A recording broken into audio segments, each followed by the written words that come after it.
I want to go You back to know, George and give him some of okay. his flowers because I think there's a couple of things in that video that he talked about that I was really happy with.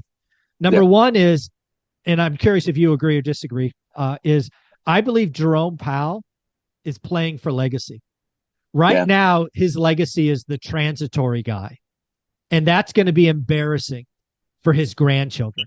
I believe Jerome Powell is looking at this like his grandkids, and maybe his grandkids aren't even born yet. He wants to go down in the books much more like Paul Volcker than Arthur Burns. And I think that was one of the first points of George's 3 points. And I agree with it. I think this is legacy. And what that means is he's going to go farther than people want.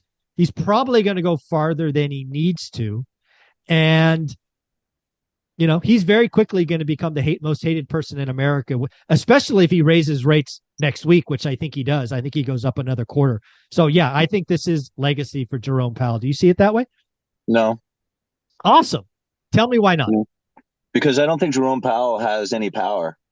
Okay. All All right. right. And he's a voice for the FOMC, the Federal Open Market Committee.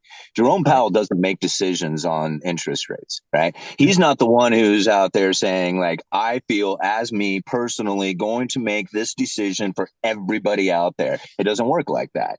There's True. 11 other people who are going to be voting on this, and most people don't even have any idea on who they are. Like, I mean, I went and looked up their names, and right now I could probably guess maybe 4 or 5 of them, right? Right. I mean, I went and like researched, who they were, looked at their Wikipedia page or Yeah. whatever. They're all just regular, Yeah. economists like Academics. anybody Yeah. else. They're nobody special, right? I mean, and it's funny about it is because when you look at their names, I mean, there's a couple of them that you would recognize, Michelle Bowman, who else is in there? I think John Neil Williams is in there. Kashkari. Yeah, Neil Kashkari. I mean, there's a few people in there that you see them constantly in the news, so Yeah. They're you CNBC recognize their name. favorites. Yeah. Yeah, Yeah. other ones you never, ever, ever even hear of them. You have no idea who these people are, or how they vote, or what they're thinking. Right Mm. now, Jerome Powell, he is just the voice for the Federal Open Market Committee. That's it. He is basically speaking on their behalf.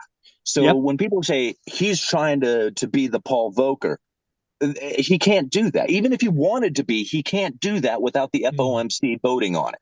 Okay. Right. So no, like, I mean, shifting blame to Jerome Powell is like putting it on the Easter bunny. All right. I mean, it's Okay. like, I'm serious. It's like there's no point in looking at Jerome Powell. I mean, you can look at it. I mean, you can look at the vote that he might do, but then you also have to think about the other votes that everybody else is going to be doing Sure. as well, because that's going to be the decision that is made, not Okay. what Jerome Powell thinks. Right. All right. So I that's like it. why I don't like, I exclude all that stuff out of there. That doesn't mean anything to me as far as Jerome Okay. Powell. He's going to be the evil guy. He's trying to do this. He's trying to get the legacy, all that.